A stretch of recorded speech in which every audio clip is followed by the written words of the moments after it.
Lord of Mysteries. Fire of Destruction Chapter 121 to 140. Welcome to Fanfic Audiobook, your go-to place for immersive audiobooks.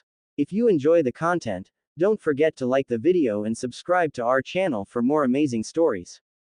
Still leaning against the wall, Adrian continued to look at the disguised Miss Zio. Miss, did you manage to finish your preparations? Everything is ready, was Zio's short answer as she approached Adrian. Standing closer to him, she took out some papers and extended them towards the masked man. These are all the data I managed to gather from the place where he should be hiding. Not bad, misjudgment, Adrian thought with a whistle and grabbed the papers and read. Apparently the place where Joseph lives was more than 70 years ago a very successful fishing hunt, but due to various tragic events the original owners negotiated bankruptcy and was abandoned. Supposedly no one has lived in or set foot in that house since it went bankrupt more than half a century ago. What better place to have your necrophiliac fantasy? The poorer port of the East Borough has a horrible stench on its own, so no one would care about a new one and no one will know what he is doing. While he was thinking that, Adrian finished reading the papers and handed them back to Zio, who grabbed them and put them away again. Miss, I hope you brought something else besides your sword. After all, we have no information of what Joseph is capable of. You don't have to worry about my Mr. Holmes, Zio answered as she took out a revolver from her waist, and the redhead could only smile behind his mask. So how about we go get him? He asked as he bowed. The disguised Zio didn't say anything and she just nodded, and they both went in the direction of that port in East Borough. Ads by PubFuture. The East Borough's poorest port is better known to locals as Mullock's Viscera. This name couldn't be better due to the hideous viscera of this monster fish, being the only thing that surpasses it in smell, the canned wolf fish. It was already very late when Zio and Adrian had arrived, and now they were both looking at an abandoned building from a distant alley. The paint in the fishing house had been peeling off a long time ago and the ceiling had huge holes, the windows were all broken and the door was broken in big pieces at the corners. My poor nose, thought Adrian with reddened eyes due to the horrible stench coming from the house. This was a huge drawback of having such a sensitive nose, and he could even say that there should be at least 10 rotting corpses in there. Just like Billy said, it's there, the masked man said disgustedly, and Zio nodded with a wrinkled nose. Even though her senses weren't as sharp as the redhead's, she could still smell the scent of the bodies from where she stood. Let's go in from the back, Zio said quietly as she took out her sword in her right hand and her revolver in her left hand. Adrian just nodded, and before they both started to move, Zio said one last thing. If there are any guards inside, we'll kill them, and when we're inside we won't talk anymore. When Zio said that, she began to move cautiously towards the fishing house. Adrian just sighed and followed Miss Judgment closely as he looked around for any surprises that might appear. As the two of them got closer to the house, the smell got worse and Adrian could only curse his nose. But ignoring his discomfort, there was one thing that gave Adrian a bad feeling, and that was the fact that they were not running into anyone. He understood that no one should know that Joseph is here, but even so, was he really alone? Ads by PubFuture. Not wanting to confide in luck, Adrian discreetly put on the burnt band and moved closer to Zio in case he had to make an escape. He could grab the sheriff and run away quickly. With his current spirituality, it was possible he could handle taking an extra person, although he didn't know if he could do it because he never tried, so the best thing for them was that he didn't have to jump blindfolded headfirst into the pool and hope that it is full. Arriving at the back of the fishing house, Adrian and Zio found an open window, and the smell coming from it was much worse. Beckoning to Zio, who just nodded, Adrian approaches the window. While crouching down, he stuck his head out and looked into the room. The room appears to have been modified to be a human butcher shop. There were several rows of human bodies hanging from hooks. The bodies varied in size and shape, some clearly those of children. These human bodies had no skin, and Adrian could clearly see the rotting muscle on the bodies, and that wasn't the most disturbing thing. The most disturbing and disgusting thing was the fact that all these bodies seemed to be wearing makeup. Even Adrian could see various traces of dried fluids on the bodies. Sick bastard, was what Adrian thought as he stopped looking inside the room, and closing his eyes for a few moments to meditate, he turned to look at Zio, who was waiting for some indication. Sighing internally, Adrian just nodded and entered through the window. Seeing this, Zio quickly and silently approached the window, and before entering, she saw the demonic scene inside. Zio almost vomited when she saw this if it weren't for the fact that she covered her mouth and that the little vomit that came out she swallowed again. She quickly meditated to calm down and after a few moments she opened her eyes again but she didn't look at the bodies but looked at the exit to this room. Before Zio could leave the room full of bodies she was stopped by Adrian's arm who received a sharp glare from the sheriff. The masked redhead shook his head and advanced first with his always silent step. Zio could only follow the man closely without being able to complain due to their previous agreement. I have a horrible feeling about this, Adrian thought seriously as he approached the door. He stuck his head out again to see a short hallway that was just as horrible as the room they were in. The hallway walls were the same as the rest of the house, the paint had been peeling off a long time ago and mold was slowly covering the wall. Without taking his eyes off, he signaled to Zio behind him and began to advance down the corridor, being closely followed by the woman. There was no sound in the house, everything was absolutely silent. Moving slowly down the hall, Adrian and Zio found more rooms just like the one they had entered with multiple skinless bodies hanging from hooks but found no trace of Joseph. Moving down the aisle they came to what must have been the main part of the store at some point. What appeared to be cabinets now barely appeared to be standing and the counter was cracked.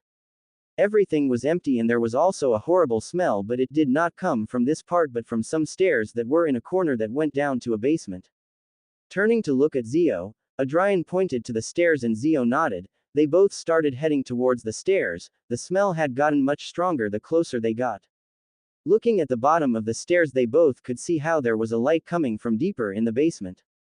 Ads by PubFuture. Looking at each other and nodding, they both began to slowly go down the old staircase, being careful not to make the old wooden steps rattle. *SQUEAAAAAAKKKK. But due to a misstep by Zio the stairs screamed in protest causing both of them to stand still and look at the bottom of the basement but again no other sound was heard. Turning around and looking at Zio who apologized as best she could with her hands they both went down to the basement. It was a large space being illuminated by several lamps and this was without a doubt the worst place in the whole house. What kind of monster is Joseph? Adrian thought. Ironically the floor was extremely clean. If one took the floor and ignored the rest of the horrible basement one would think it was the floor of a middle-class restaurant. The well-preserved skins of all of Joseph's victims hung on the basement walls like laundry spread out to dry, all of them still have hair. There was a large pile of naked bodies in a corner that varied in age and gender. There was also a bed next to it with a body already on it. But again there was no trace of Joseph but Zio approached as quietly as she could to the pile of bodies before the doubtful gaze of Adrian who just followed her. He watched as Zio looked around the pile for a few moments before she stopped after seeing a certain body. Following Zio's gaze, Adrian saw that she was looking at the body of a girl who was still wearing an old gray dress and had a little green bracelet on her right wrist. It seemed that she had been hanged because he could see the mark of rope that had been left on the girl's neck, and she wasn't the only kid that died like that. This made the blood of Adrian boil. Fucking bastard, she must be someone Zio knew. Adrian thought as he watched Zio who seemed to be trembling with fury and clenched the sword and revolver in her hands. Ads by PubFuture. Deciding that the best thing would be to look around the basement, Adrian saw a door that they didn't saw before. They had not seen this door before because the hanging skins had covered the door and prevented them from seeing it from the stairway. There was a little light that was coming from it. Touching Zio who looked at him with some anger, Adrian pointed to the door and Zio looked at it with a little surprise. After that she nodded strongly but before going to the door she lifted the girl's body in her arms and separated her from the pile. After gently placing her on the floor next to the stairs she returned to Adrian who watched all this in silence. Now they both began to move carefully towards the door, Zio with sword and revolver raised and Adrian ready to unleash a torrent of fire if necessary. Arriving in front of the door, Adrian noticed that it seemed new. It seemed to be made of a very dark wood and it had some small details all over it. The same feeling from before returned so he placed himself in front of Zio and prepared himself for whatever was behind it. But he couldn't prepare any more because Zio stepped forward and kicked the door hard, forcing it open and revealing the interior of the room. The interior of the room was the same as the door in that it looked new, not part of the abandoned fishing house. But that didn't mean it was less demonic. There were several shelves on the walls that had many vials filled with a green liquid and floating in that liquid were human heads, organs, fingers, eyes, hands. There was also a large table at the back of the room with the half-skinned corpse of a woman. But this was not the most important thing they saw inside the room, but there was something else that made both their blood run cold. In the middle of the room not far from the door was a large pentagram painted on the floor with what appeared to be blood, on top of which was an altar that had candles that were lit and danced in green fire. When the door was opened and Adrian and Zio saw the altar, the blood that made up the pentagram shone for a few seconds. Adrian didn't think it, and hugging Zio, who didn't have time to protest, and covering her with his body, he conjured a sphere of fire that enveloped them both. At night in the harbor known as Wach's Viscera, the abandoned fishing house exploded in a huge green fire. Following the explosion of green fire, multiple pieces of the fishing house began to rain down, and not only that but numerous parts of the numerous bodies that were there as well. This left the street full of rubble and parts of human bodies. The basement where the explosion happened now only had a very deep crater that even reached the sewers, and dirty water began to fill it. In one of the huge rubble there began to move, and then they were blown away by an explosion of orange fire.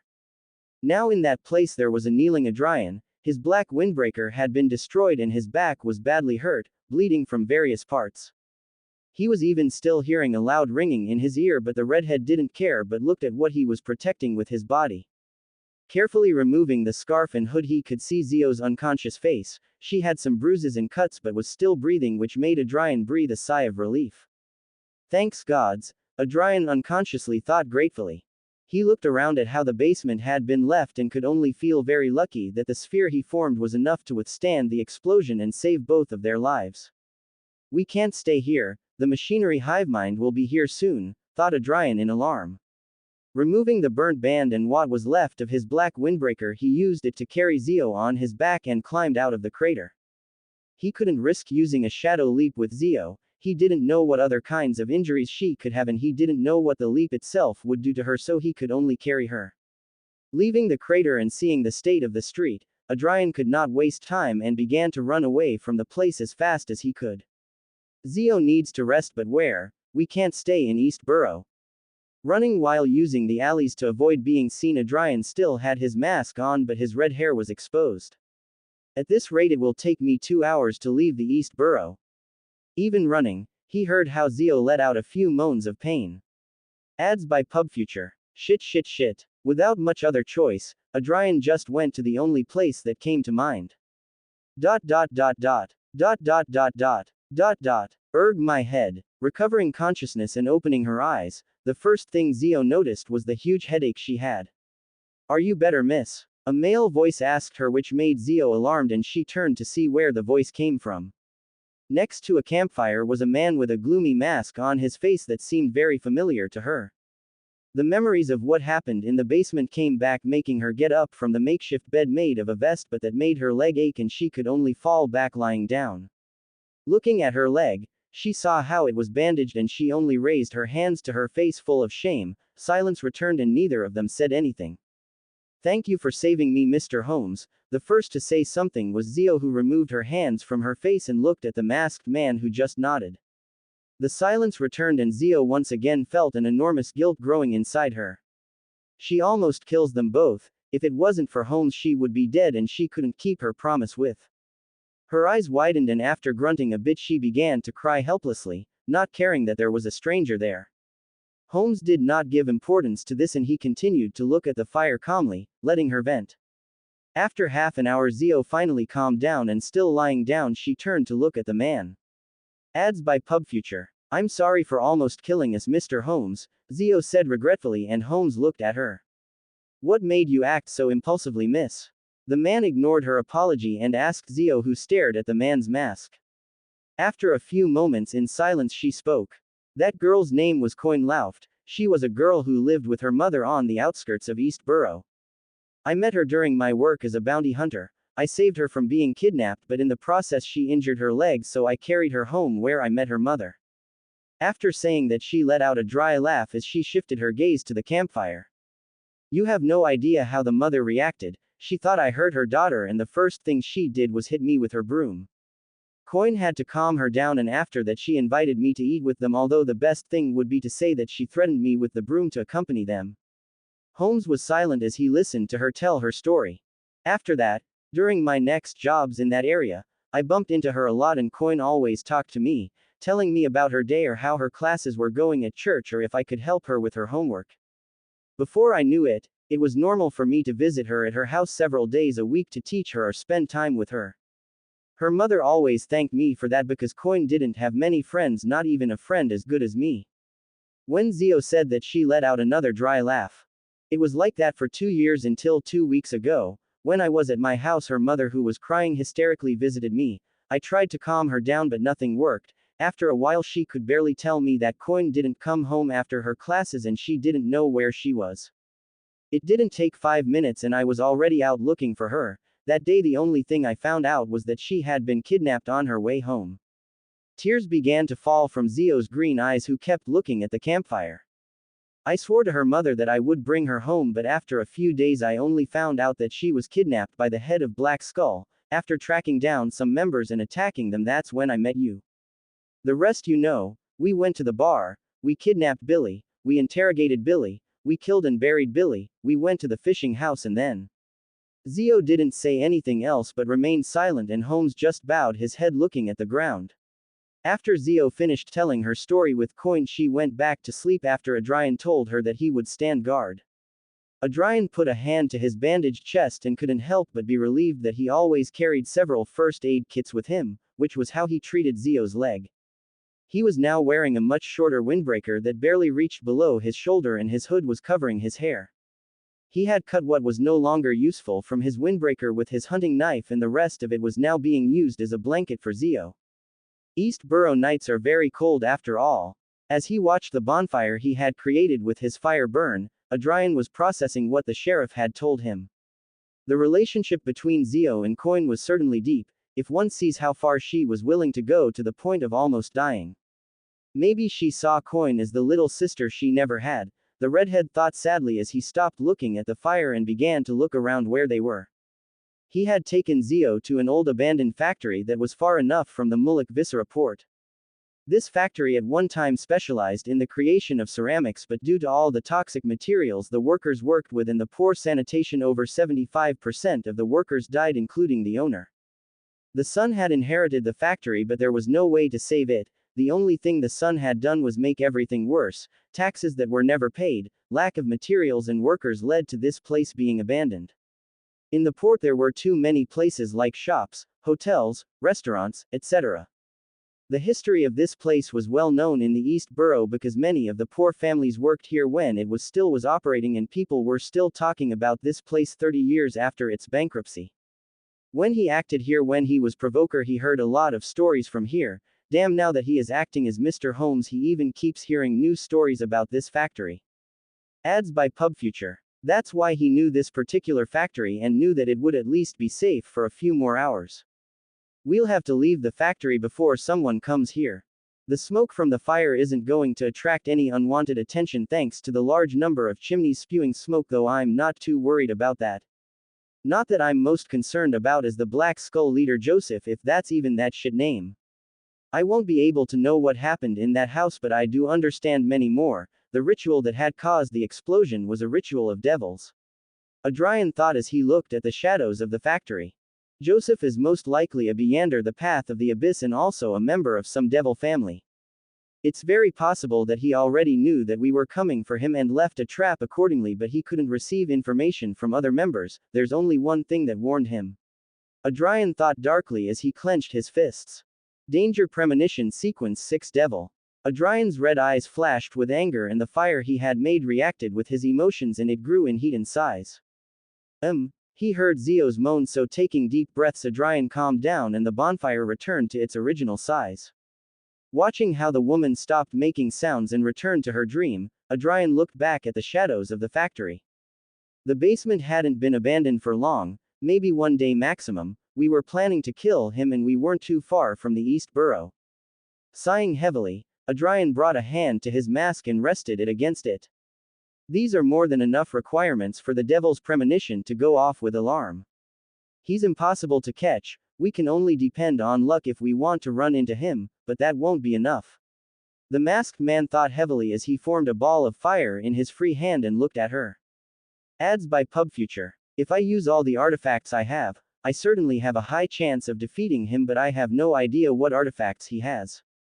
Also, the fact that the fight between a pyromaniac and a devil would cause quite a lot of destruction and innocent lives would be lost if that happened.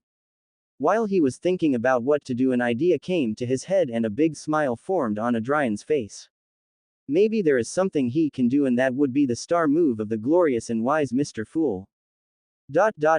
Report the son of a bitch with bigger people. No matter which of the three churches I report Joseph's existence to, none of the three would allow a devil to continue living. The smile on Adrian's face grew much bigger. Also, who says I can only report to one church? I'll make you run like a dog. No. Worse than a dog, you'll run like a rat. Adrian started to let out a light laugh and began to shake. Do you think you can kill and rape anyone? Do you think you just have to blow everything up so they don't find you? Do you think I wouldn't do anything against you? Not even the sewers will save you, sick bastard. Adrian stopped laughing and just stared into the darkness of the factory as time passed and the beautiful red moon in the sky slowly began to go down. It was very early Tuesday morning when Zio woke up and she saw that the fire was still burning and Holmes was sitting looking out the window. Looking around, she could finally see what the place where the man had chosen for them to spend the night looked like, and she noted that it appeared to have been an office. We are in the office of the owner of the abandoned ceramic factory in East Borough, she heard the voice of Holmes, who answered her question without looking at her. Looking at the man again, she could see how his torso was bandaged due to not having a shirt on, and she could see how he had a black bracelet on his left forearm that ended before reaching his elbow and several scars along both arms. He was now wearing a much shorter windbreaker that barely reached below his shoulder, and his hood was up and the mask as always on his face. Averting her gaze, she didn't care that Holmes was shirtless. She wasn't a little girl after all, and after everything she sees at work in the East Borough, the muscular torso of a man didn't affect her at all. Raising her hand to rest her head, she only asked the man a question. Mr. Holmes, do you know who I am? She no longer had her scarf or hood covering her, and the makeup she had applied was completely ruined from everything that happened the night before, leaving her face for the man to see. Mr. Holmes just looked at her while shaking his head. Does that matter? I couldn't care less, but if you prefer I can call you Miss Zio, or do you prefer just Miss? Of course he knew, she thought in defeat, and just shook her head. There is no one in East Borough who does not know the face of bounty hunter Zio Derecha, and it is for that reason that she had decided to wear a disguise in the first place.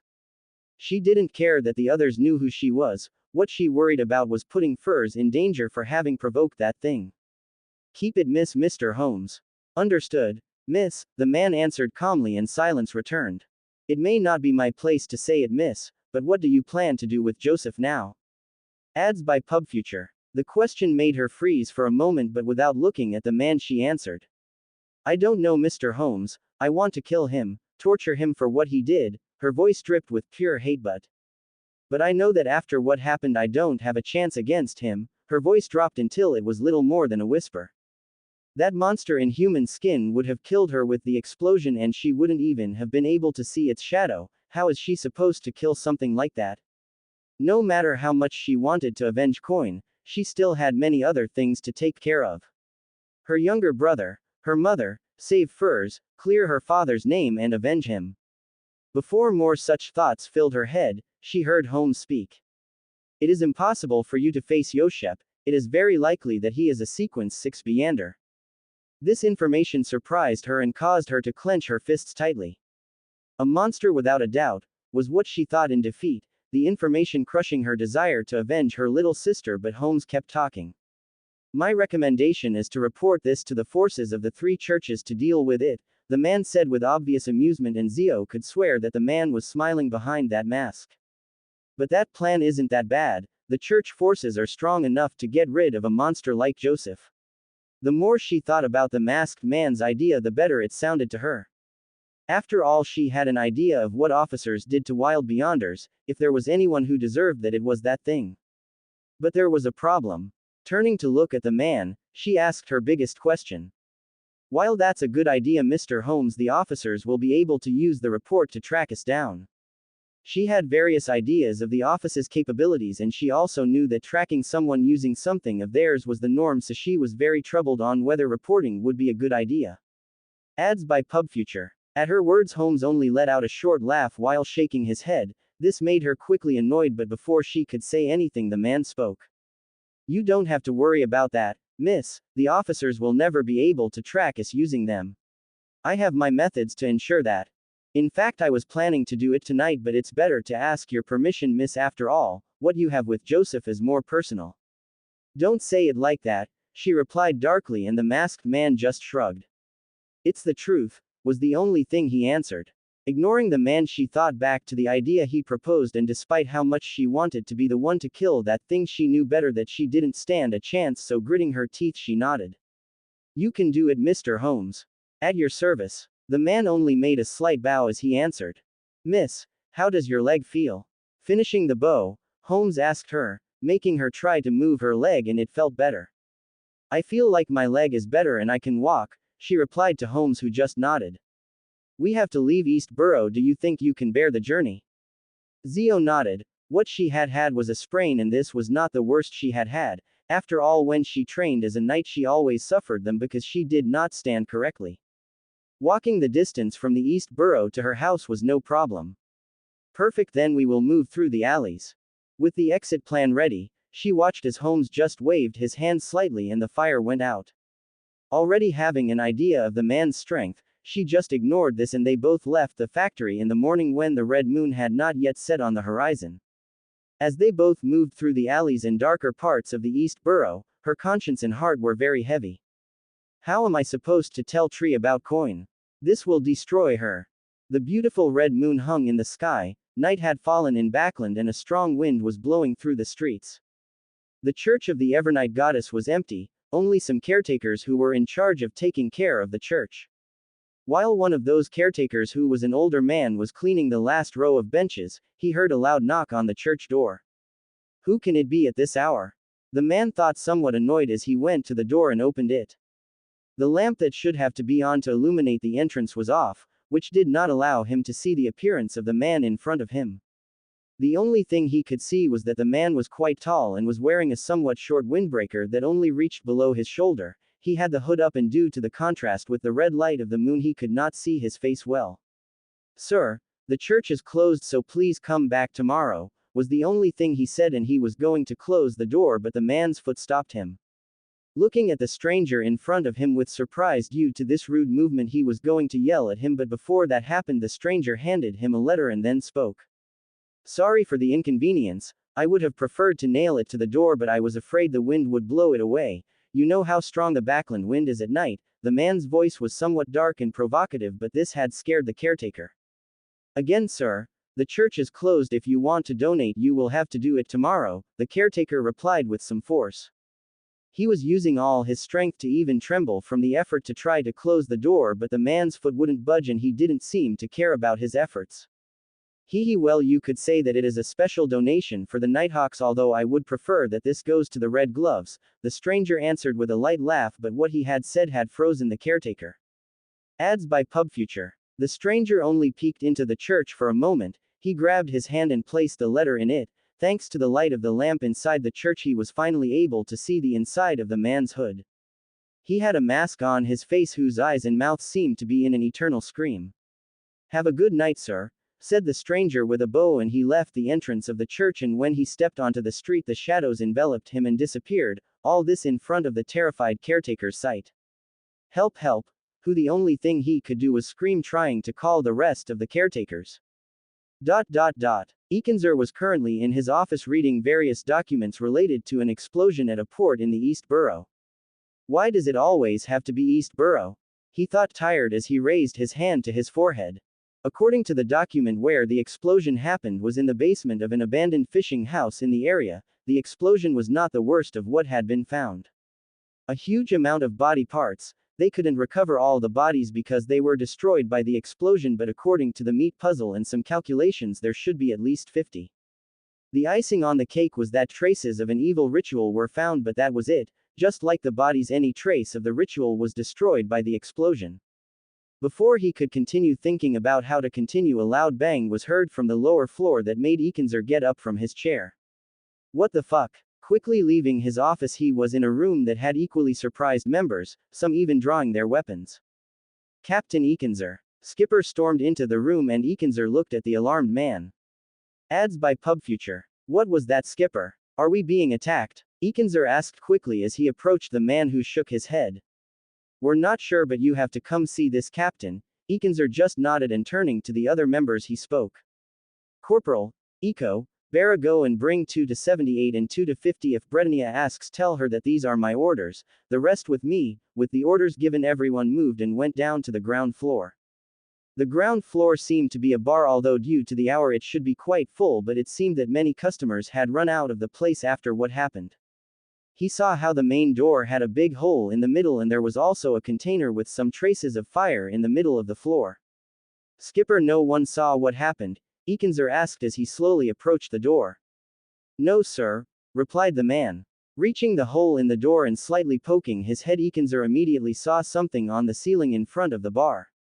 Being illuminated on his back by the red moon and with what seemed to be a bow of fire in his hands was a man dressed in a short black windbreaker and with a mask on his face. This man, upon seeing Ekinzer, undid the bow of fire and also bowed before the man, and then he was wrapped in shadows and disappeared. Now that same man was standing in a building not far from a Storm Lord church, and he was holding another container in his hands, and he was looking at this container with some sadness. I would have preferred to do it to the Holy Wind Cathedral, but I'm afraid that when I do it a divine thunderclap will fall on me, so I can only settle for this, the man thought with false sadness, but after that he threw the container with all his might. It traveled through the air with speed and smashed through one of the large stained glass windows of the church. Following that, he was wrapped in shadows and disappeared from his place. Wednesday morning had arrived, and Adrian had just woken up after a busy night. Getting up from the sofa and doing some stretching, Adrian just went to the bathroom. Appearing again in the City of Calamities, Adrian was looking at the camera of the fire soldier who was acting like him. Who knew they would be so lazy? Seeing that the soldier was still sleeping, Adrian just shook his head and cut the connection, and the dust wrapped around his arm again. He then extended his hand to where he kept the characteristics of Sequence 7 and the bag of money. The yellowish smoke vanished, and the container and the bag appeared, and both flew until they were suspended in front of Adrian, who only looked at the bag of money in pain. He then reached out with his other hand towards a small pulsating flame in the air, and it expanded to form a door of fire, and behind it he could see himself kneeling. He sent the container towards the door of fire together with the bag, and when they crossed it he closed it again and left the City of Calamities. Returning to his body, he grabbed the container and the bag. Leaving the bathroom, he put the container on the table along with the bag. Now you just have to breathe, and I'll take you to the party today. Today Detective Isengard will organize another party at 1700, and the redhead has already taken out the characteristic and the money so that they can breathe, and he can take them today. Ads by PubFuture. I only hope that Miss Briber attends the party today, Adrian thought, then headed to the kitchen to prepare breakfast for today. Today he would cook embaju for breakfast and to accompany some cocido, and he is completely sure that the couple will love this typical food and drink from his country. Hasipe ikatu jatama hau terrier. Adrian thought with great happiness filling his heart, but then a sad smile formed on his lips. It had been a long while since he had said anything in Guarani, although he had only thought about it. He had bought all the ingredients on Tuesday afternoon, so he already had everything ready to cook. After an hour, Sasha and Nathan had already woken up, and they were both leaving the same room with a blush and a big smile on their faces. They both had hickeys on their necks, but Nathan's were much more pronounced, which is why they both wore a high-collared shirt to hide them, lest the boss bother them again about it. A delicious smell reached their noses, and they both followed the smell to the table in the kitchen, where they found that there was a large plate that was full of what appeared to be bread discs. They watched as Adrian came out of the kitchen carrying a jug and placed it next to the plate. Boss, what are those discs? Are they some kind of bread? Sasha asked as she pointed to the plate, making one of the redhead's red eyebrows twitch. Sasha, they're not bread discs, they're called embaju, and it's a meal that I used to prepare for breakfast or a snack, the boss replied as he returned to the kitchen. Be more careful, Sasha, you shouldn't insult the boss's food like that, Nathan scolded in a low voice, making Sasha scratch her head in embarrassment. After that, Adrian came out of the kitchen again and had in his hands 3 cups and 3 plates, which he placed on the table, and then he sat down. Ads by PubFuture. What are you waiting for? Come to eat. said the redhead as he grabbed 2 embaju, making Nathan and Sasha also sit down and serve themselves the food. Then the booze took the jug and served each of them what appeared to be a black liquid that had some pieces of burnt herbs in it. This isn't coffee or tea, what is it? Nathan thought, confused when he smelled the liquid, failing to recognize the smell as anything he's ever drunk. Boss, what is this drink? Nathan asked, and Adrian answered calmly. It's called Cocido, and it's a drink that I used to have for breakfast or to accompany my desserts. The clown just nodded, and grabbing the cup he took an experimental sip of what was called Cocido, and couldn't help but be surprised. It had a sweet taste and he couldn't help but feel that it was traditional. It also had a rich aroma of herbs. This is delicious, boss, Nathan said in astonishment, causing a smile to form on Adrian's lips. Nathan, you have to try the MBEJU, Sasha said with her mouth full as she continued eating. Wasting no time, Nathan cut a piece of this curious white disc. The clown put it in his mouth and couldn't help but be amazed by the sandy texture. It wasn't a bad texture and he could even tell he liked it. He could also feel the cheese and starch in it. Before he knew it, he had put another piece in his mouth and continued eating, but he quickly realized that his mouth felt dry, so after swallowing the embaju he had in his mouth, he took another sip of Cocido, and felt that the embaju increased the flavor of the drink. It was as if this drink and food had been made for each other, complementing every aspect of the other. Sasha was in the same situation and even she poured herself another cup of Cocido, and Adrian observed this with a smile. Good thing I cooked a lot, Adrian thought happily as he took another sip of his drink. After having had a very filling breakfast, Nathan and Sasha left the house, where they each went to their respective jobs, leaving only Adrian, who stayed behind to modify a metal straw. Using his control of fire, a hammer and a nail that he had cleaned well, the redhead had modified the straw so that one end was bulging and had multiple small holes on it. Looking at his work, Adrian just nodded and went to the kitchen and brought from it a bag where he had carefully cut and crushed different medicinal herbs and weeds. I just hope this is a little closer to the original flavor, the redhead thought somewhat uneasily as he served the special herb into a large cup, and using the modified straw he made a space on one side where he left the straw. Then he grabbed a jug that he had filled with cold water and poured it into the cup. Then he took an experimental sip through the straw and could only sigh in relief. It tastes like cheap kurupi weed, but at least it has the flavor of a terrier, the redhead thought with relief as he poured more water back into the cup and took another sip. That's how Adrian spent Wednesday morning, drinking more than 2 liters of terrier. He would have gone for 3, but something stopped him. A male voice began to reach his ears and, surprised, the redhead stopped drinking. Is someone praying to me? It has to be the soldier in my house. Did something big happen? Thought seriously the redhead, who left the jug almost empty of water and the cup on the table along with the container and the bag and ran to the bathroom. Locking up and sitting on the toilet, Adrian closed his eyes and began to draw in his mind the sphere of light. Ads by PubFuture. After a few moments he reappeared at the entrance of the City of Calamities, and looking at his left arm he saw how the golden dust was pulsing and shining. Passing spirituality to dust, he saw how the screen reformed and also saw how the soldier was in his bathroom and there was a letter carefully placed on the sink. My lord, I'm sorry to have to bother you, but a few moments ago a letter was sent here from a man named Charles. I await your orders as to what to do. Charles? What could he want with me now? The redhead thought in surprise as he brought his opposite hand to his forehead and rubbed it. Looking closely at the image of his kneeling soldier, Adrian saw how the things he had left in a corner of the bathroom were still there, so taking a sigh, he spoke to the screen. I need you to sacrifice that letter to me through a ritual using the materials that are in a corner and following my instructions. He watched as the soldier just nodded, and getting up from his place he went and grabbed the things in a corner, and Adrian began to guide him in what to do. With the ritual ready, the soldier knelt on the ground and began to pray. The fire of destruction that eradicated depravity. Stopping pawing spirituality to the door of fire, it closed and Adrian spoke for the last time to the screen. Good job Saturday night, I'll be back home, that's all, said Adrian, and he watched as the soldier just gave a military salute, and after that he cut the connection, causing the screen to turn back to the golden dust that covered his left arm again. Sighing, feeling the consumption of his spirituality, Adrian turned his head and looked at the letter that was on the ground, and extending his hand he made the letter fly to it.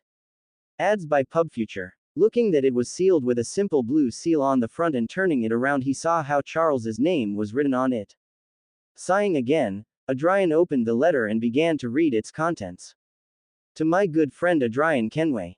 First I would like to apologize for how I reacted the last time we met, and I would also like to thank you for saving my life. If it wasn't for you I'm sure I would be dead now, so thank you very much my dear friend. I'm not sure if you know, since you haven't been to the club since what happened, but Victor passed away at the party. The funeral will be in the Holy Wind Cathedral graveyard in Sherwood Borough, and I think I spoke for Isaac and Victor that it would be good if you attended. I hope you are better, and again thank you very much for what you did. Your good friend Charles Brown. The redhead just closed the letter again and let out a tired sigh as he sat on the yellow ground of the city and looked at the letter in his hands. Victor, said Adrian with a regret in his voice, who only raised a hand to his forehead. He already had his suspicions when he did not find the man in the mansion's garden, but he had hoped that the man had escaped elsewhere, but in the end his hopes were in vain. Looking and rereading the letter again, Adrian just sent the letter aside and wrapped it in yellowish smoke, and after doing so he left the Sephiroth. Returning to his body, he left the bathroom and returned to the living room and sat on the sofa, then grabbed the cup and poured himself some more and took another sip before sighing in defeat. He couldn't feel the refreshing taste of the drink and just put the cup and jug back down on the table while staring at the floor in silence. 4:30 p.m. finally arrived and Adrian is now dressed in a hooded cloak and a simple mask. Now he was on his way to the place where the party would be held, and he had the container in his pockets and all the money that was in the bag. I'll have to rob another gang before I leave Nathan and Sasha's house, Adrian thought calmly as he moved through the alleys to avoid being seen. Arriving at the metal door and touching the combination that the newspaper said, he waited until the same man from the last time opened it, and after observing him for a few moments he allowed him to enter. Entering and looking around he saw some people equally disguised, and he also saw Mr. Eye of Wisdom was sitting in the same place as last time, who upon seeing him his uncovered mouth opened slightly, but it only lasted a moment and then he smiled and nodded. Adrian nodded back and looked for a place to sit. While he waited for the party to start he began to think about what the lady had told him yesterday. Zio said that we won't have another meeting this week because she has to take care of Coin's mother. I can't even imagine what that woman is going through, losing a daughter like that. Adrian thought as he felt his heart ache for the woman.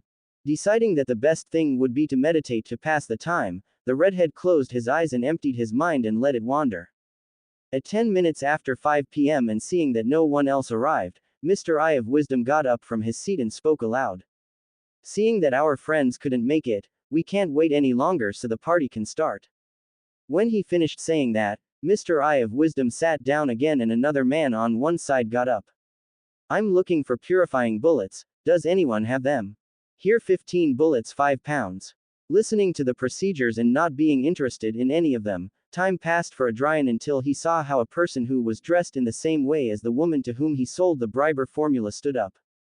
I am selling an Beyander object. This time it is about glasses that allow one to understand much faster whatever you are reading, no matter what it is about. The negative effect is that once you start reading a book with the glasses on you have to finish it or you will have a great anxiety for 2 hours. The starting price is £500. Ads by PubFuture.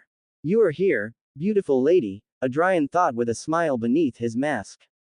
£510. £515. £520. After a while the glasses were finally sold for £650 and the redhead could understand. That ability to understand much faster whatever one reads is undoubtedly useful, but that was not something he needed. He did need something much more efficient. Before the woman could sit back down she heard a voice that sounded somewhat familiar. Miss, I would like to place an order. Turning her gaze, she saw what seemed to be a man from the voice. He had raised his hand. Sir, I'm sorry but I don't have any more Beyander weapons, you'll have to wait till the next party, the woman replied, but the man still had his arm raised. I want to ask you to make me a Beyander artifact. Freezing slightly the woman was surprised by this request, but remembering her grandfather's words she only nodded. Custom order is more expensive, are you still interested in making one? She asked the man who just nodded. I am. Do you have any special preferences regarding your artifact? I want the negative effects to be quite low as well as the artifact to specialize in dealing with evil spirits, wraiths, corruption and undead. Silence filled the room and everyone was surprised at this advanced request. Ads by PubFuture. What is he planning to fight against? Thought the woman, who quickly made some mental calculations, but they were interrupted by the man who spoke again. I want this to be used to make my artifact. The man said as he took a container out of his cloak and calling a worker he placed it on the tray and was taken to the woman who took it and noticed that it had a wall of spirituality around it. Glancing sideways at the man who noticed this and just shrugged before speaking again. I would never do anything to harm the members of Mr. Eye of Wisdom's party, and I can even open it myself if it makes you feel safer. Although the voice was normal and there had been no insult, she couldn't help but feel somewhat offended by the words. That won't be necessary. She shook her head as she undid the wall of spirituality and opened the box, seeing that there was a beautiful golden stone that emitted an aura that made her feel pure and holy. This is. Looking again at the man who only made himself more comfortable in the chair, she returned her gaze to the stone before closing the container again and redoing the wall of spirituality. This reduces the price considerably, but it will still be expensive. Do you have any other requirements for the artifact, for example if you want it to be a weapon or a glove? Following the questions her grandfather had given her, she saw the man nod. I don't want it to be a weapon. I prefer something more discreet and that it doesn't bother my hands or movement. That would be my requirements. The woman noted the man's request in her mind and tucked the container inside her cloak. Your order will be ready within 1 or 2 weeks. You will be told the price at the next party. Do you agree with this? It seems fair to me, was the man's short response, and there this transaction ended. It took a short moment for another transaction to start, but after a few moments the party continued normally until Mr. Eye of Wisdom ended the party. The first to leave was the lady who sold the glasses, then they all abandoned it until only Mr. Eye of Wisdom and Adrian remained, who raised an eyebrow at this. Mr. Eye of Wisdom gestured to the workers who left the room, leaving the two of them alone. After that the man got up and motioned for Adrian to follow him, and the redhead did so, still somewhat hesitantly. They both reached a hidden room, and closing the door Isengard removed his mask from his face and Adrian did the same. What's wrong, Teacher Isengard? First we must sit down. My student, there are several things I want to tell you, and I better do it when we are both comfortable, Isengard said calmly as he sat on one of the sofas in the room and Adrian sat on the opposite one with a raised eyebrow. Isengard let out a small smile at that and took his pipe out of his vest and lit it before taking a short puff. Did you manage to promote yourself, Adrian? At the question, the redhead just nodded as he extended his hand and formed a crow of fire that flew for a few moments in the room, and then Adrian made it disappear. The detective looked at the crow of fire with a small smile on his mouth as he held his pipe in his hand until the crow disappeared, and then he looked at Adrian. Well done, Adrian, I'm sure Grievous would be proud, Isengard said with a sad smile, and one formed on Adrian's face. Why did you bring me here, teacher? Not wanting to play games, Adrian asked directly. Isengard took another puff on his pipe and blowing out the smoke he responded. Grievous's funeral will be held this Saturday at Aston Cemetery in South Borough, the detective said calmly, and this information surprised the redhead a bit, but he also raised an eyebrow. That is the cemetery of the Church of the God of Machinery and Steam. I thought that Mr. Grievous was a believer in the God of Knowledge and Wisdom. Isengard nodded as he took another puff on his pipe.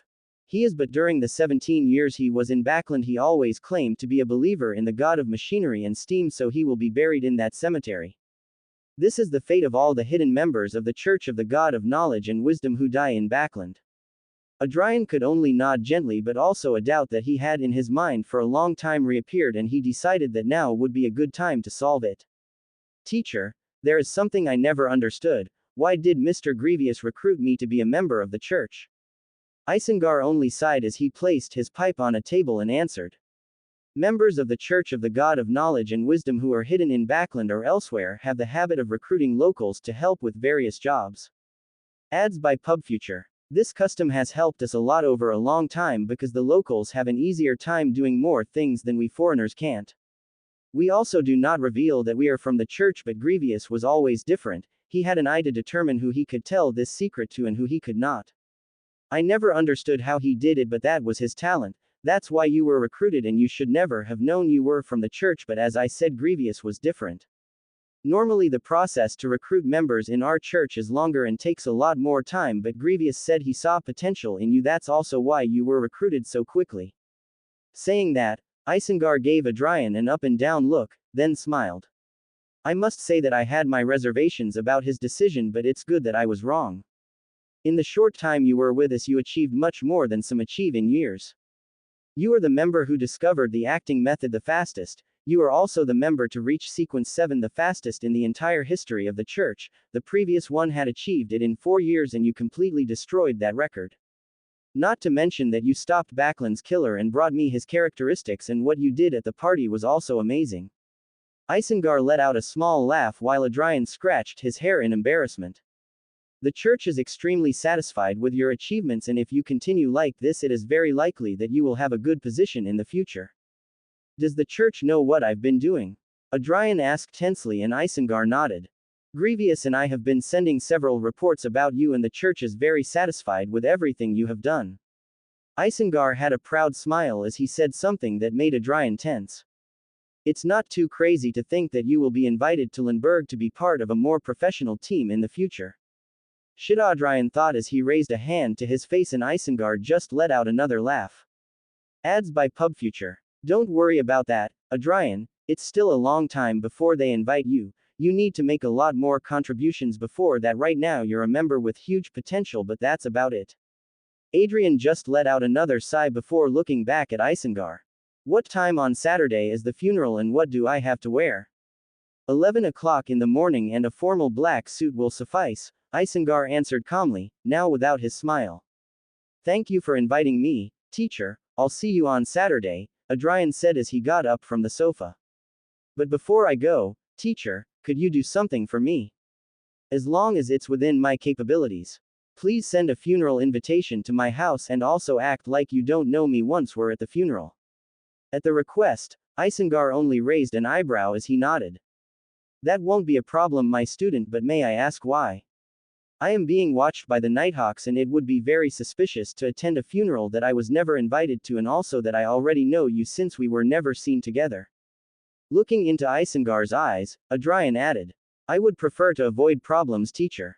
A proud smile formed on Isengard's face, who nodded. It is my pleasure, my student, take care, Isengard replied, and Adrian gave him a small smile before leaving the room. Putting the simple mask on his face again, Adrian left the party venue and started on his way to Nathan and Sasha's house. The Church of the Dragon knows of my existence, I just hope that's all they know, Adrian thought heavily as he continued on his way home. I also have to buy another suit for the funeral, Adrian said softly to the air. There goes another 10 pounds, Adrian thought in defeat as he adjusted his shirt. Looking in the mirror, the black tuxedo that he had bought fit him very well, and although it was quite good, it was not close to the comfort that Adrian felt with the suit that he wore to the party. Now there is only one thing left, Adrian thought as he went to the bathroom, and closing the door he sat on the toilet and redraw the sphere of light. Entering the city of calamities, the first thing the redhead did was control the yellowish smoke so that it would form his appearance with the new black suit. After that he sent his spirituality to the golden dust on his arm, and the screen reformed and he could see the soldier in the bathroom and with a rather large bag by his side. Perfect, now the change will not be suspicious. Seeing the bag, Adrian nodded and spoke aloud. Soldier, this is the suit you have to wear, he said as he pointed the screen at the figure he had created and saw that the soldier nodded. Then the soldier undressed, carefully folding the clothes and placing them in the sink. He closed his eyes and his whole body below his neck caught fire for a few seconds. That only lasted a few seconds, and when the fire was extinguished, the soldier was now wearing an exact copy of Adrian's suit, who looked at all this with a quivering eyebrow. Thank you for taking off my clothes before doing that, Adrian thought, and he spoke again. We will meet in the alley 4 blocks from the cemetery. Yes, sir, replied the soldier, saluting, and with that Adrian cut the connection and the golden dust wrapped around his arm again. With all that done, Adrian left the Sephiroth and returning to his body in the bathroom, the redhead just sighed before leaving the bathroom and grabbing a pocket watch from the living room table along with a metal bottle. Ads by PubFuture. Placing the hangover time in his right pocket and opening the metal bottle, he took a sip, and feeling the familiar taste of wine, the redhead closed the bottle and put it in a pocket of his suit. Touching his shoe in his left forearm, Adrian nodded, and with all that done he grabbed his cut-off black windbreaker and modified mask and left Nathan and Sasha's house on his way to the meeting place. Cheer up, Kevin. Today is the last day of this hellish job, Alicia said happily while Kevin just shook his head with a small smile. Both were still on the roof where they were observing the so-called Adrian Kenway during these almost 2 weeks. Let's focus on fulfilling this last day and we can have a well-deserved day of rest, he said as he watched as Adrian came out of his house dressed in a black suit and a red flower in his hand. Lead the way, Alicia said as she pointed to the stairs they used to go up, and Kevin could only sigh before going down, being followed by a smiling Alicia. Beauty spa, here I come. The woman thought happily as she followed Kevin. Now she was frowning and she looked as if she had smelled something very repulsive while Kevin had a hand on his forehead in defeat. No again. How the fuck does he do it? Alicia yelled as she slammed her foot against the alley wall as Kevin let out another sigh of defeat. They had followed Adrian to the South Borough where they lost his trail again after turning into an alley. Right on the last day the captain is going to kill us, Alicia yelled, extremely frustrated as she gave another kick to the wall. Ads by PubFuture. Knowing that the best thing to do was to wait for his partner to calm down, Kevin simply looked around trying to understand where the redhead could have gone. Suddenly at the end of the alley on the other side of the street he could see his target walking calmly still with that red flower in his hand. Alicia, he called his partner while pointing to Adrian, and the woman looked where he was pointing and the frown she had softened quite a bit. What are you waiting for? Alicia answered as she ran towards the end of the alley being followed by Kevin, who was confused. Really, how does he do that? A moment ago he was here and now he's there. Before he could continue thinking, Alicia stopped, and surprised by this Kevin also stopped and looked at his partner, who looked somewhat uncomfortable. Looking in the direction where his partner was looking, Kevin saw how Adrian was entering Aston Cemetery, which made him feel somewhat uncomfortable as well. Looking at each other, Alicia and Kevin only let out a sigh before entering the cemetery following the redhead who came to a funeral that was being held.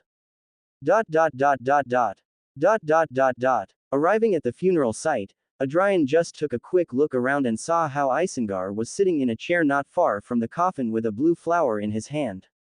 As they had discussed before, Isengard didn't even turn to look at him, and Adrian could only thank him for this. There was hardly anyone at Grievous's funeral, the only ones there being Isengard, Adrian, the pastor, and the one in charge of lowering the coffin. Looking again at the coffin, the redhead could see how Grievous was lying inside with his well-groomed mustache and a new monocle over his left eye, and now wearing a black suit. It seems that his body was treated so that it could last longer, Adrian thought as he couldn't smell any kind of odor related to decomposition. This he can only thank the corpse collector who was in charge of taking Grievous's body last time.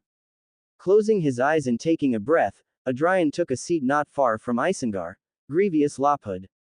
Big drinker. Great lover. 1296-1349. Reading the grave for the 10th time in the last 15 minutes, Adrian found himself alone in the cemetery. After placing the blue flower on Grievous' tomb, Isengard said a few words and left the cemetery. The pastor and the one who was in charge of burying the coffin had finished their work to give the duo privacy. This is all my fault, Mr. Grievous, Victor, the redhead thought heavily as he looked up at the cloudy sky. I was too blind and overestimated my own strength. I was drawn to the club thanks to the law of convergence, and with my arrival I brought death to all of you, he thought as he ground his teeth. All I did was bring about a huge disaster that almost killed all of us, and the fact that I'm alive now is because the bastard who brought me here still has plans for me, he thought as his red eyes flashed with anger, but then his eyes softened and lowering his gaze, he looked at the blue flower that the detective had left behind. Looking at the blue flower, the redhead couldn't help but associate the blue of the flower with the girl's neck, and this made him lower his head in shame. Even Coin's death may be my fault, my arrival brought disasters I could never foresee, even people I never met. Shaking his head, Adrian looked at his hands.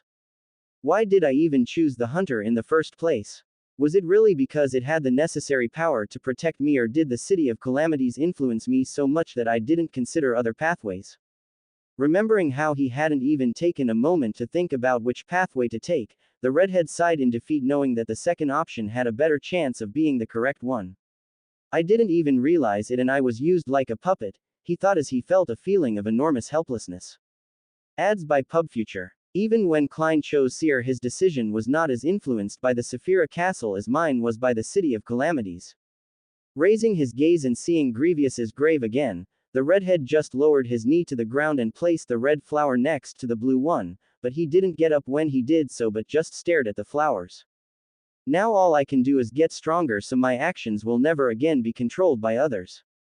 Rising and pulling the metal bottle from his pocket, Adrian opened it and tilting his hand caused the wine to fall onto Grievous' grave.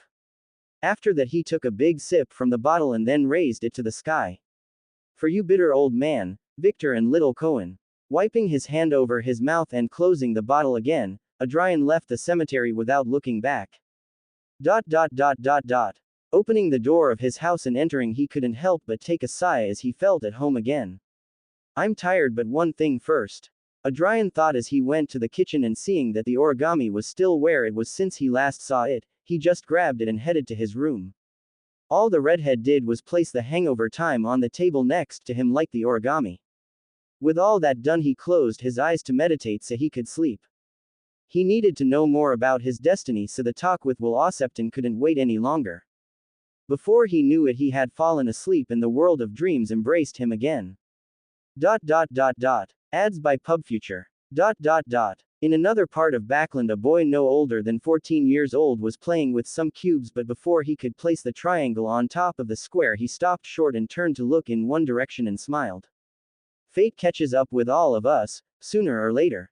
With that said, the boy lay down on his bed and closed his eyes, sleeping. Opening his eyes again, Adrian found himself in the midst of a world that had been turned upside down and twisted. The redhead found himself on a barren plain with picked black stones at his feet and not even a piece of grass. In the center of the plain stood a black steeple with a huge silver snake coiled around it. Just like Klein's story, but shouldn't you be awake, little one? Adrian thought, seeing that the huge silver snake was asleep with its head lying on its silver body.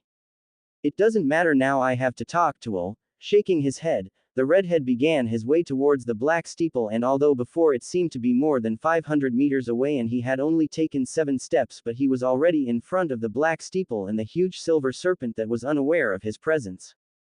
Taking just one look at this beautiful snake that was covered in dense patterns and symbols, which were all connected to each other and formed wheels that ran through the entire body of the snake. A beauty. Nodding to the snake, Adrian just took another step and found himself in front of the black steeple gate that was old, rotten wood that opened by itself, showing the darkness behind it. The interior was just like Klein's story, with the stairs spiraling up and down. The corridors, bookcases and rooms were normal, inverted or some embedded in parts of others. It's like the world of evil within too, with all this mess. Thinking that, Adrian advanced through walls and doors until he reached another place. He didn't know if it was the basement or the attic, but he didn't care. Now he was surrounded by darkness, but having been in a greater darkness, it did not affect him. Looking in a corner, he saw how there was a figure sitting and he could feel that it was looking at him. Giving a slight bow to this figure, Adrian spoke. It is a great honor to be in front of you, Your Excellency, Snake of Fate. The figure gave a short chuckle that contained the innocence of a child, but Adrian still maintained his bow. The figure stopped giggling at this and just got up and took a few steps out of the darkness. He was a boy of no more than 14 years old. He had black eyes and beautiful blonde hair. You're curious, he said with a chuckle, and Adrian stopped bowing and looked into the boy's black eyes. It's an honor coming from you, Your Excellency, Adrian said calmly. May I know the reason why you contacted me? Asked Adrian directly, and the boy kept his innocent smile. Fate in you is very strange, but the boy ignored the question completely. At the information, Adrian raised an eyebrow and the boy added.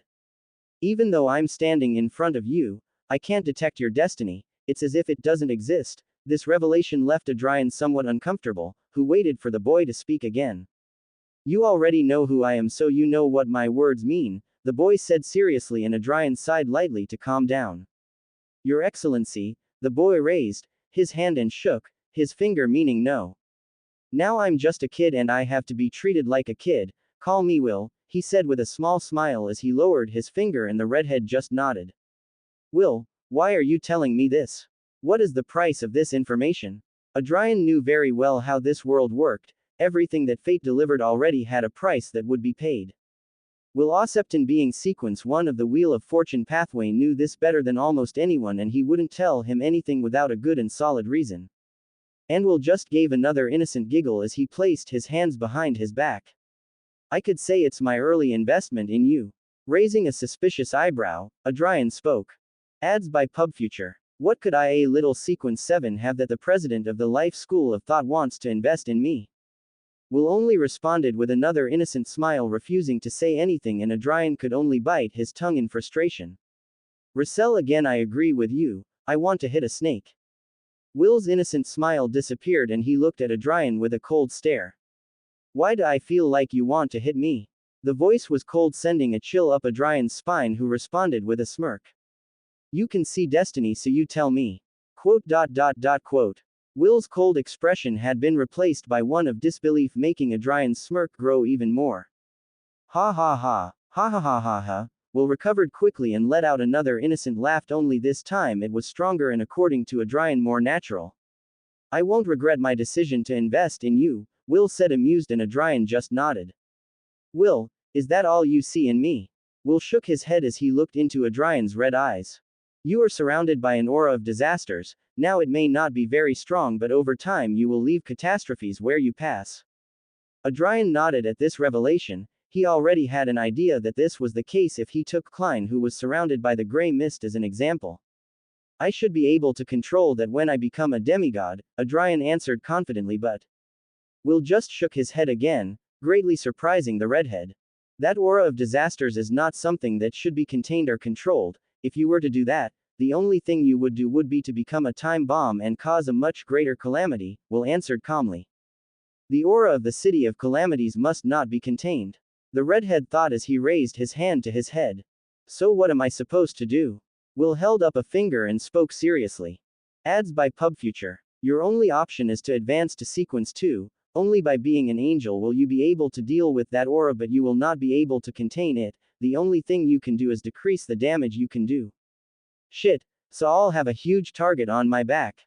When the soup is released from the pot, they'll have no problem finding me, Adrian thought heavily. Then there is no way to hide this aura. Will raised a blonde eyebrow and answered. Isn't that what you've been doing all this time? This information froze Adrian, who just looked at Will as if he had grown another head, making the boy feel offended. That aura of disaster should have attracted other annoying creatures a long time ago, but it seems to be hidden, Will said as he walked around Adrian, who had a ridiculous look on his face. Hidden? Has the goddess already given me a hand? Thought the redhead in shock, and Will spoke again. The only reason I can see that aura of disaster is because I'm standing in front of you and I'm trying really hard to see it, because if it wasn't for that I wouldn't even know it's there. Will even let out another laugh as he stood in front of Adrian again. In fact, I originally contacted you because of the fact that your destiny didn't exist.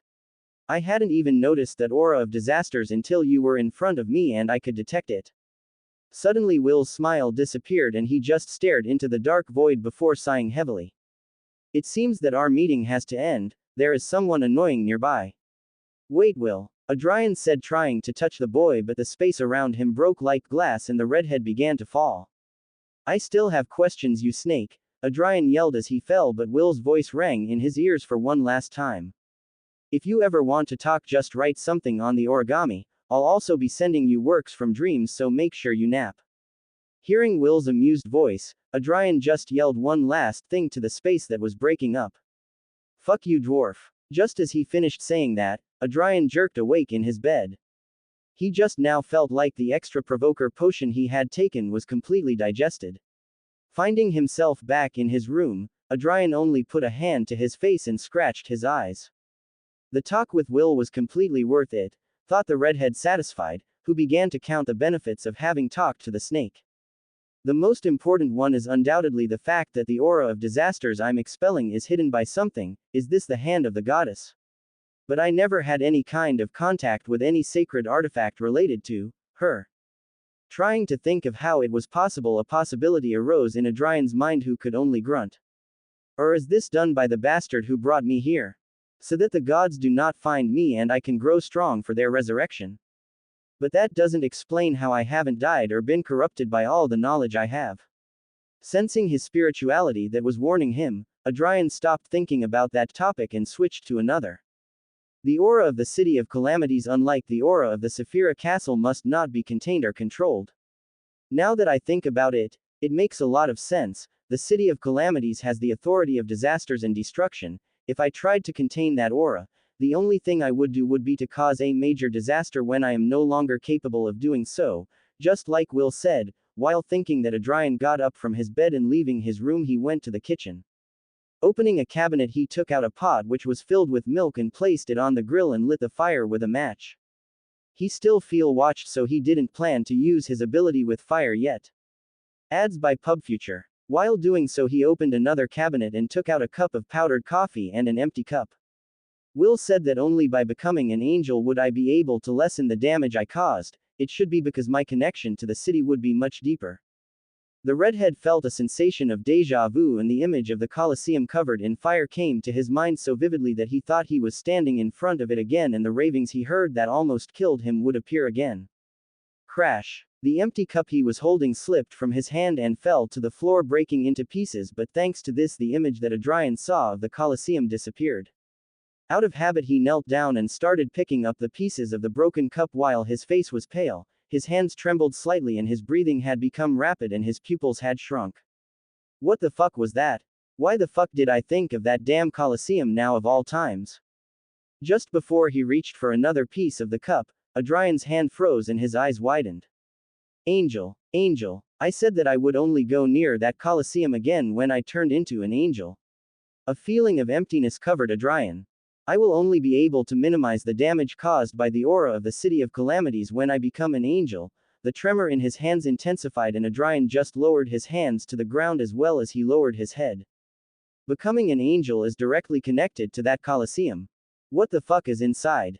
Ads by PubFuture. Taking several deep breaths, Adrian picked up the pieces of the cup as quickly as he could and tossed them into the trash, then grabbing some rags he removed the pot of hot milk from the fire which he blew out.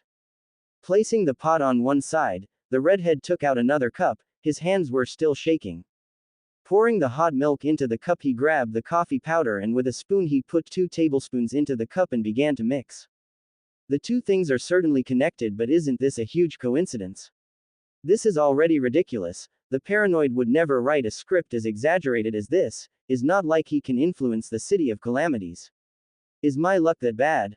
Looking at the milk and seeing that it took on the color the redhead was looking for, he grabbed the container where he kept the sugar and placed 4 tablespoons in the milk and began to mix again.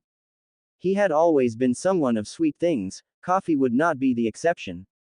This can't be the work of anyone other than the bastard who brought me here. How else is this possible?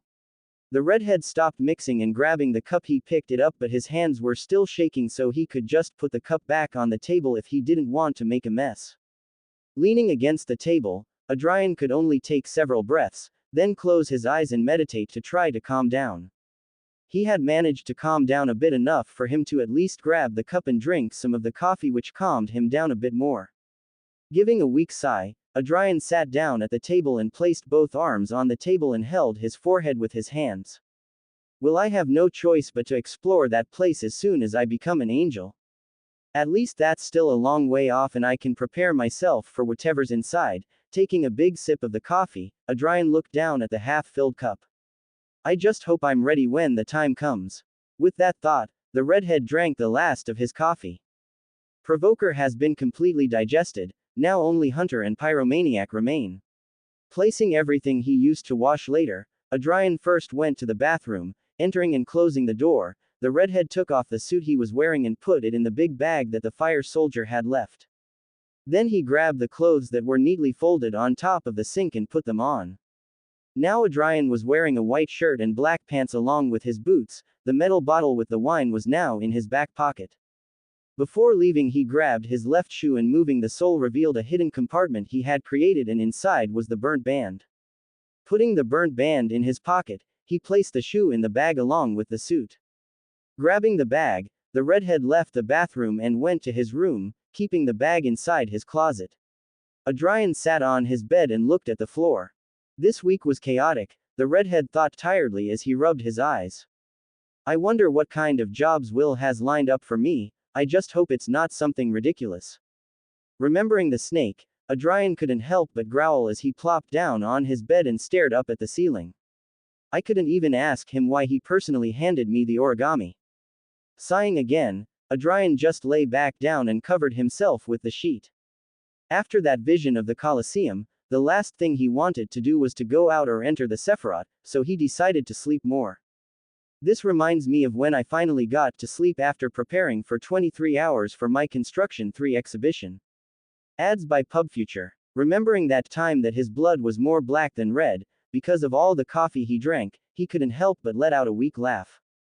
If there is something that I do not miss from home, it is that bastard professor. While he was thinking that, the redhead closed his eyes again and this time he slept, not disturbing a young snake that was still growing. Seriously, he's a sleepyhead, I don't know how he maintains that body if he only sleeps, Alicia said somewhat annoyed as she watched through her binoculars how the redhead had gone to bed again. I mean, it's only 5:30 p.m. She spoke again as she shifted his gaze to Kevin who shrugged. I'm not the one to talk about sleep, remember? He said obviously causing Alicia to bite her lip and shoot him a look before looking back through the binoculars at Adrian.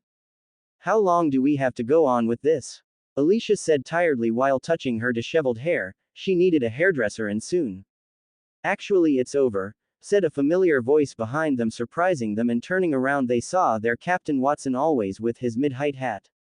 The first to react was Alicia who had a huge smile. We're free. The woman asked hopefully while Kevin just sighed in relief. Yes you are, I came to look for you to take you to the church, Watson answered calmly while internally sighing. Maybe I was a little harsh with the punishment I gave them, the man thought somewhat embarrassed but Alicia and Kevin didn't notice this because they were both too busy celebrating in their own way. Ads by PubFuture. Finally my beauty sleep. Thanks goddess. The woman thought with great joy as she touched her chest 4 times counterclockwise, drawing the symbol of the goddess. Finally my dates won't keep being late. Kevin finally thought relieved as he also touched his chest 4 times counterclockwise. Seeing how happy the duo was, Watson only had a small smile as he shifted his gaze to where Adrian was sleeping and his smile disappeared. Did nothing really happen in all this time? The man thought seriously as he looked at the redhead's room. The investigation related to Adrian Kenway had ended a few days ago due to what happened on Tuesday night. The target he had named Shadow Man but whose real name was James Holmes had visited all 3 churches and left behind a package of dangerous information.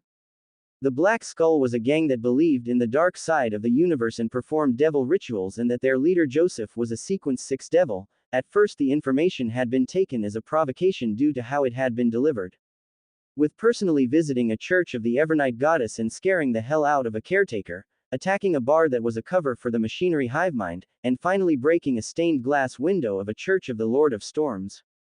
The Punishers were the ones who took it the worst and were also the first to investigate the gang to try to find this James Holmes. What they found in one of the gang's bases confirmed the information given by James Holmes, but he prefers to be called Mr. Holmes, and this caused the 3 churches to send several teams to wipe the gang off the map and also sent their elite teams to hunt down Joseph. Adrian Kenway was safe but Watson decided to have Alicia and Kevin keep cover just in case. Letting out a sigh, Watson just adjusted his hat and shifting his gaze from Adrian to Alicia and Kevin who had finished putting everything away, he nodded at them. Let's go, he said as he walked towards the stairs and jumped down being seen by Alicia and Kevin who only sighed and with big bags on their backs they began to go down the stairs. Inside the City of Calamities, the huge Colosseum surrounded by fire continued to tremble but no one would yet enter to discover what was locked inside.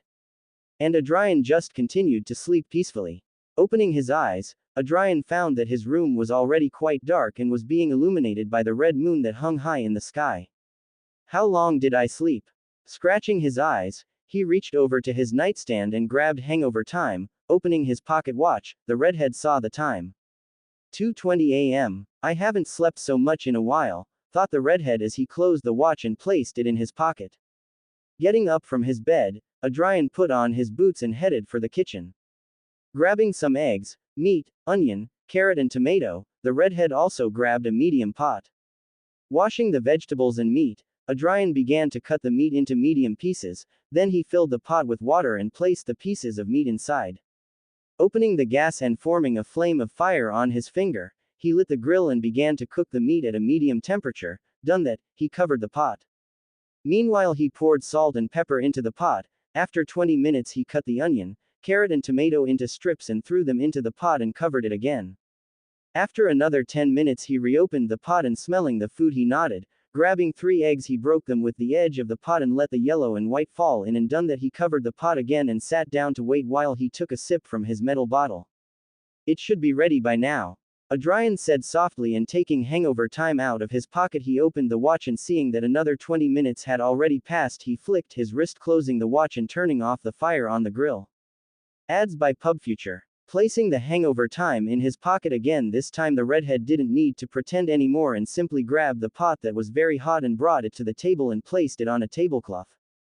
Upon becoming a pyromaniac, his body's resistance to any damage from fire had increased considerably, to the point of being able to touch a hot pot without its heat hurting him. The only reason he had used rags before was to keep up appearances, but he no longer felt watched and was finally able to use his abilities. Looks like the Nighthawks have finally left me alone. They took their time for a full 2 weeks. You'd think they had better things to do, Adrian insulted calmly as he walked back into the kitchen and opening another cabinet he pulled out a bowl with a spoon and a ladle. Placing the bowl next to the pot, he removed the cover and the smoke from the food hit him in the face. Taking a deep breath and he nodded happily. Just like Mamala, he said lovingly, and grabbing the ladle he scooped up the soup he had prepared along with the hard-boiled egg that had been cooked using the soup itself.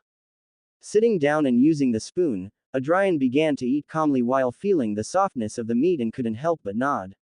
Even now Mamala's tips can be used for cooking. Next time I'm going to make poroto a la manteca, he thought happily as he continued eating. Mamala was the nickname that he and his brother had given their grandmother when they were children, and from then on they called her that.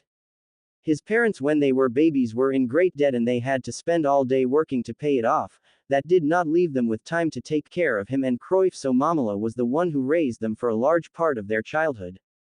This made her like their second mom, and when their parents were finally able to pay off the debt, that love never went away.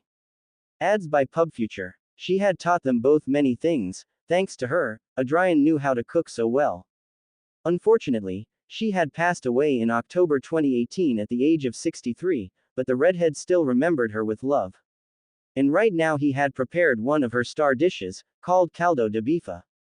Smiling for the nice memories, Adrian continued to eat calmly until the pot ran out. Having washed everything he used in the day, Adrian was now in the living room and was seriously looking at the red moon while in his right hand was hangover time. It's today, Adrian thought seriously as he opened the pocket watch and closed it again. Joe should fall around 12 a.m. and 2 a.m. on Monday, he thought as he repeated the same action with the pocket watch with his red eyes reflecting the red light of the moon. Opening hangover time once again, the redhead saw that it marked 4 a.m. He just closed his eyes slightly and closed the pocket watch again. In 18 hours the wheels of fate and history are going to start rolling and no one will be able to stop it, Adrian thought seriously as he placed the hangover time in his pocket and took out the metal bottle and drank a sip. Feeling the aftertaste that the wine had left in his mouth, Adrian shook his head as he rested his head on his right hand. It's not necessary to drink so much wine to satisfy hangover time. Surely Mr. Grievous was only using the excuse of the negative effect to drink so much, Adrian thought with a small smile. But this smile didn't last long and the redhead had that serious face again as he watched the red moon through the window. Sitting on a yellowish ground with a city covered in yellowish smoke not far away, and in his hands there was a ball of fire that was dancing between both hands, left and right. After doing this the fireball took the shape of a raven and began to fly around the redhead, who looked at this with a calm face. Adrian just held out his hand and the raven flew for a few more moments before coming down and resting in his hand. You are more of a bird of fire, you don't look like a raven so much, he said, and the raven just looked at the redhead's red eyes. The fire raven only had the silhouette of a bird and that was it, there was nothing that said it was a raven in the first place. Adrian put those thoughts aside and just waved his hand, causing the fire raven to turn back into a ball of fire that floated in front of Adrian. He was very anxious and this was his best way to deal with that anxiety. The fact that Joe would fall in 12 hours had left him like that. He had not been able to sleep at all, and after spending 4 hours doing anything he had entered the city of calamities to be able to vent. At first he had used stronger moves, but after 2 fire lances he started using fire bows, then ravens, until he finally got to fire balls. Curiously, the last 2 were the ones that calmed him the most and made his mind not be so heavy. Who would say that seeing a few crows of fire fly and also playing with a ball of fire would be so therapeutic? Maybe they should use this to calm down anxious people, thought the redhead, who was much calm, and he grabbed the fireball and squeezed it, making it disappear. Looking at the city not far away, Adrian saw the fire soldiers who were patrolling as usual. Ads by PubFuture. Quote. Closing his eyes and feeling his spirituality, he nodded, and opening them again, he began to head towards the city. He was going to walk around for a while, but only around the edges where it was most similar to the Asuncion of his past life. He was not going to get very deep. He had not planned to do it before due to the incident, but less after yesterday. Moving around the edges, he saw how there were even some stores that he had visited. La Bodega, El Duende, Biggie, and even Superseas. But there was also something that had left him somewhat uneasy, and that was the fire soldiers themselves. As always, the only thing they did when they saw him was to salute and leave, but Adrian had noticed a change in them. It seems as if the fire they're made of has gotten a little stronger. The difference was very small, and the only reason he had noticed that change was because of the connection he had with the City of Calamities. Not knowing what this could mean, Adrian just left the Sephiroth and returned to his body that was lying on the sofa bed. A pang hit his stomach, so Adrian quickly went to the bathroom to relieve himself. Why the fuck didn't you create the bidet, Russell? I hate using toilet paper, the redhead whispered angrily as he dried his hands on a towel after washing them thoroughly. Looking out the window, Adrian saw that the moon had already fallen and the sun was high in the sky. Spreading the towel on a chair, the redhead took hangover time out of his pocket and opened his pocket watch. 10:28 a.m. I should go buy a newspaper to see if there is already anything about Professor Isengar's party. Closing the pocket watch again and pocketing it, Adrian went to his room, and opening his closet he took out his modified jacket and put it on. Ads by PubFuture. With that done, he left the house and headed in the direction where the newspaper boy used to be.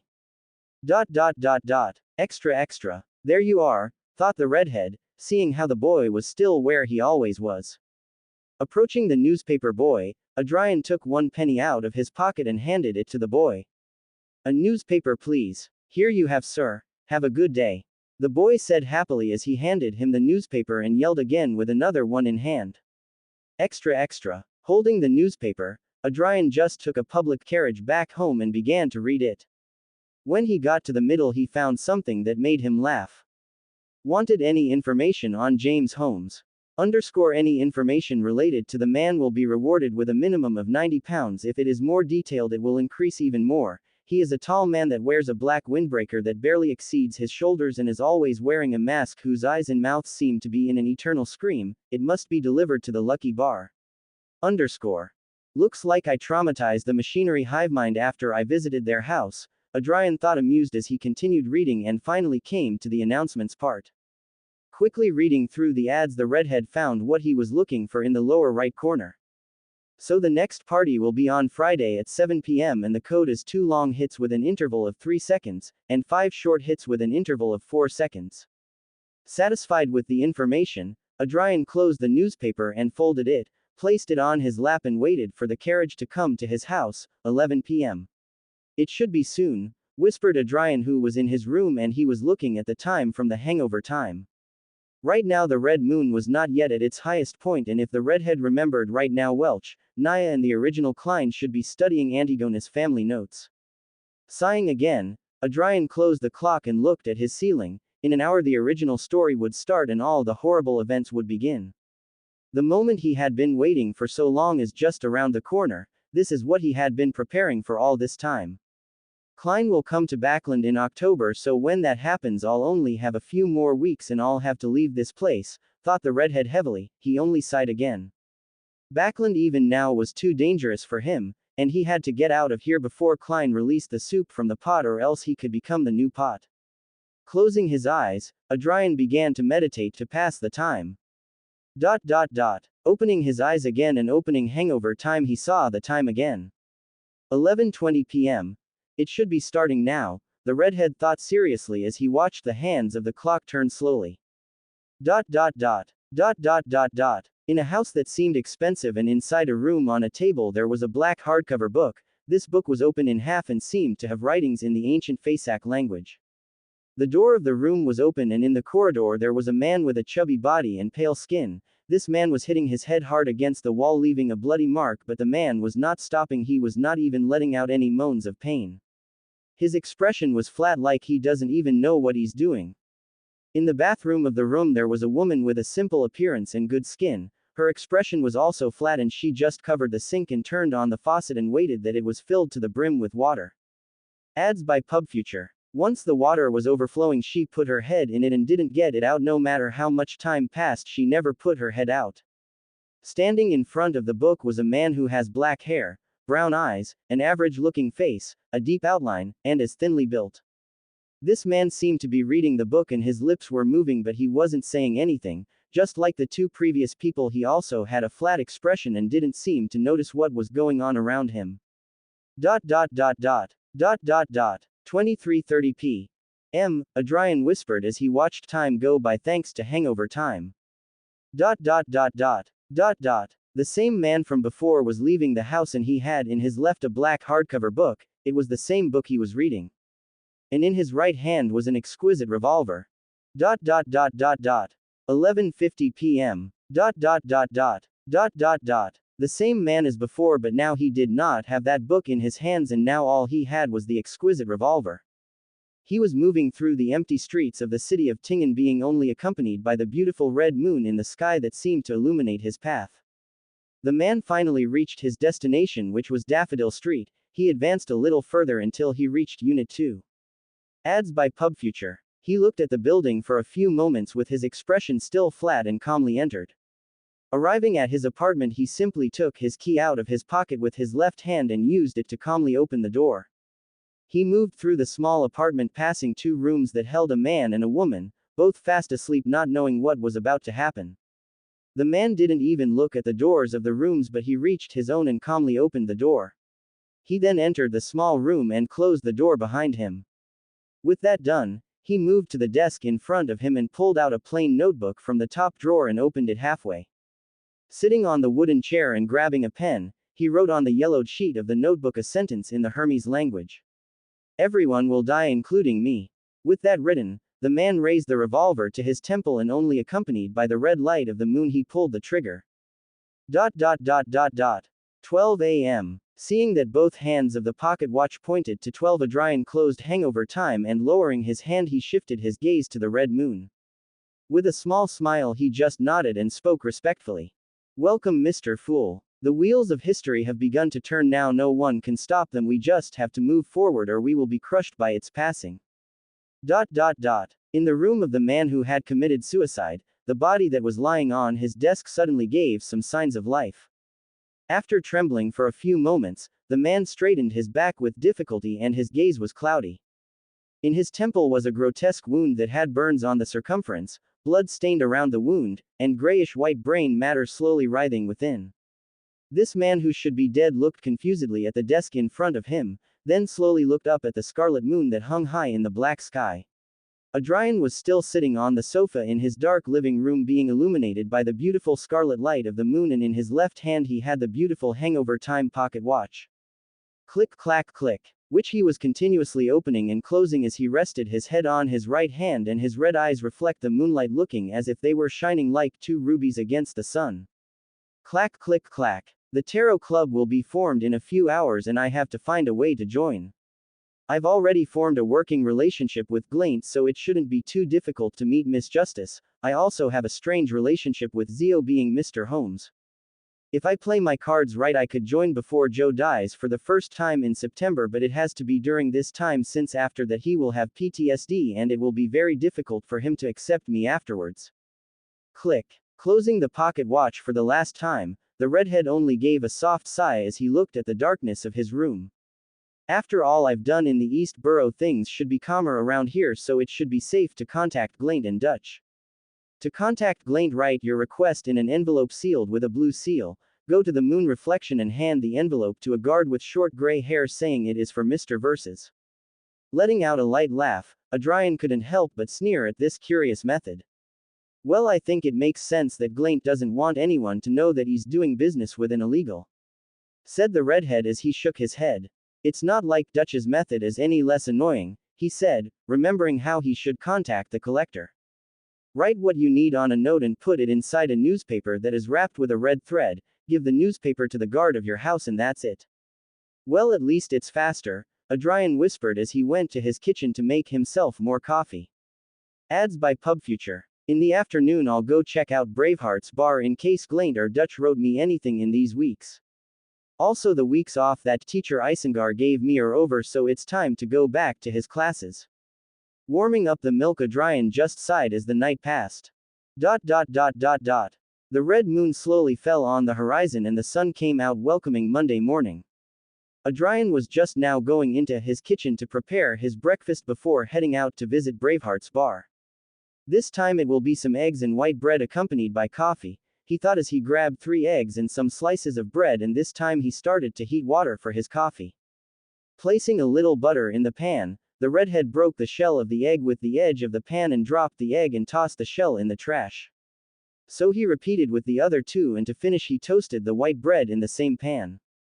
Serving some of the hot water in a cup, the redhead placed 3 tablespoons of powdered coffee and 1½ of sugar, then began to stir vigorously. When the mixture took on a lighter color he began to pour more water until it was almost full and let it rest for a while. Then he started to stir slowly until foam was formed, and then finally he poured some milk while stirring slowly. Reaching into his pocket, Adrian pulled out Hangover Time and opening it he saw the time. 6:40 a.m. The bar should already be open. With the coffee ready and his food on his plate, Adrian brought everything to the table and sat down to eat. In a space covered in a gray, hazin's, vague and endless haze there was a man whose body language seemed to be confused.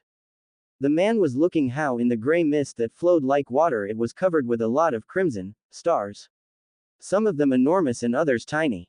Ads by PubFuture. The man looked at this almost holographic sight in amazement until something else caught his eye apart from these crimson stars, and that was a single and solitary flame floating next to him. This flame was as red as blood but seemed to be stained with a black color. Half confused and half exploring he reached out to this flame and found that he couldn't feel its heat. So he reached his hand even closer until he touched it, and this flame pulsed and grew into a torrent of red and black fire. This scared the man, who pulled his right hand away in a panic but accidentally touched this time 2 crimson stars which exploded into crimson. Adrian was about to take a sip of his coffee when he felt a jerk that froze him. What the fuck? Suddenly a crimson light glowed on his neck and then engulfed him completely. Adrian barely regained his sight and saw that he was in a fog of gray mist. Impossible, thought the redhead, completely astonished, and looking to his sides he saw that behind him there were the blurred figures of what seemed to be a man and a woman. They both looked terrified, but behind them was a figure that was shrouded in gray mist. What the fuck? This time Adrian spoke, causing the man and woman to look at him. They also looked at this man who seemed just as lost as them, and then they realized he was looking behind them. Turning around they saw in surprise the figure covered in gray mist. Sir, where is this? The man and woman were startled at first, falling silent in the process. Then, they immediately started speaking in unison. What are you planning in doing? While this was happening only one thing was going through Adrian's mind, who was in shock. What the fuck is going on? This is impossible. I have nothing that can connect me to Saphira Castle, and I never said Joe's honorific, so why the fuck am I here? Thought Adrian in complete alarm as the couple in front of him tried to talk to the hidden and stunned Joe. Adrian's pupils shrank and horror grew rapidly in his heart. I am the carrier of the City of Calamities, so how will Saphira Castle react to that? Is it going to clean me for being a virus, or is it going to expel me from here? I don't even know if I can revive if my soul is destroyed here. All of Adrian's alarm bells were ringing loud, but before he could have a fit he realized that nothing had happened to him so far. Why am I still here? Doesn't Saphira Castle mind having another Sephiroth so close to it? Doubt filled Adrian, and before he could continue thinking he heard a chuckle. Turning around he saw that it was coming from the hidden Joe. Joe spoke in a low but heavy tone. He spoke calmly as if he was answering a visitor's question. An attempt. By attempt you don't mean an accident, right? Adrian thought with a blank face as he watched Joe's performance. I must admit that if I didn't know that this is a hoax I would have fallen for that. That faceless talent even shows now, thought Adrian, and he began to look around. Sir, is the attempt over? Might you permit our return? He heard the woman ask in a somewhat perturbed way. Turning his gaze back to the trio, Adrian roughly saw the silhouette of a tall blonde girl but couldn't make out any better details. So this is Audrey. Shifting his gaze to the side, he saw a man with dark blue messy hair and of medium stature that wasn't considered stout. This man was watching Audrey's talk like a silent spectator, not even bothering to look at him. Ads by PubFuture. And you are Mr. Overthinker Alger. The two of them looked considerably incorporeal, stained with a crimson-red tint. Before he could see more, Joe again let out another chuckle while nodding mildly. Of course, if you make a formal request, you can come back at this right time. Hearing this, Audrey breathed a sigh of relief. Calmer now, she began to look at this space around her. This is such a wonderful experience. Yes, I have always been hoping that something like this would happen. I mean, I like mysteries and supernatural miracles. No, my point is, what I mean is that, sir, what can I do to become a Beander? She said in an anxious, anticipative and tempted manner. The more she spoke, the more excited she got, so much that she was fumbling over her words. Audrey, if this was a true god or even an angel, you wouldn't be so happy. I say this from experience, Adrian thought as he remembered the rap he was forced to listen to. Suddenly the gray mist began to churn, giving Audrey and Alger a shock while Adrian only had a sharp smile. About time, I was getting bored of seeing so much fog. In an instant they saw stone pillars surrounding them. Above them was a vast dome that encapsulated them. This entire building looked magnificent, grand and lofty, just like a legendary palace of giants. Directly below the dome where the gray mist gathered, a long, bronze table appeared with 10 high-backed chairs on either side in a symmetrical order. The backs of these chairs glowed softly with crimson red, drawing the outlines of different constellations that differ with reality. Audrey and Alger sat facing each other next to the seat of honor while Adrian sat in a chair in the middle of the table well away from the trio. Ads by PubFuture. Adrian gazed in admiration at the bronze pillars and table as his eyes sparkled. This is the wet dream of any architect. When he extended his hand to touch the table, he saw in surprise how his hand had the black cracks again and that he had a sleeve of some kind of black tunic. What? Looking at his arm and body, he saw that he also had the same crimson red glow as Audrey and Alger, but he was wearing a black robe that covered most of his body. Looking closer, he saw how this robe seemed to be made of illusory black liquid and was dripping, but before touching the ground the gray mist washed away the black drop. One enters the Saphira castle with their spiritual body, and my spiritual body is broken. Is this robe in charge of keeping me together and protecting me from the cleaning of the Saphira castle? While looking at this robe, he heard Alger speak. Are you alone? Turning his gaze towards the trio, Adrian saw how Alger was talking to Audrey while Joe touched the bronze table and watched everything. If you want to become a Beander, join the churches of either the Evernight Goddess, Lord of Storms, or the God of Steam and Machinery. The majority of us will not meet a Beander in our entire lives. This caused churches, and even some clergymen within some of the biggest churches, to suspect the same. While this is the case, I am certain to tell you that Beanders still exist in courts, tribunals, and execution agencies that are still fighting against the dangers that grow in the dark, only that their numbers are much fewer as compared to before and during the early days of the Iron Age. Audrey listened until Alger finished speaking and just sighed. Mister, I know all about what you just said. I even know more than that, including the Nighthawks, Punishers and the Machinery Hivemind, but I don't want to lose my freedom. As she said that, the trio heard a soft but provocative laugh from the man who was sitting furthest away from them.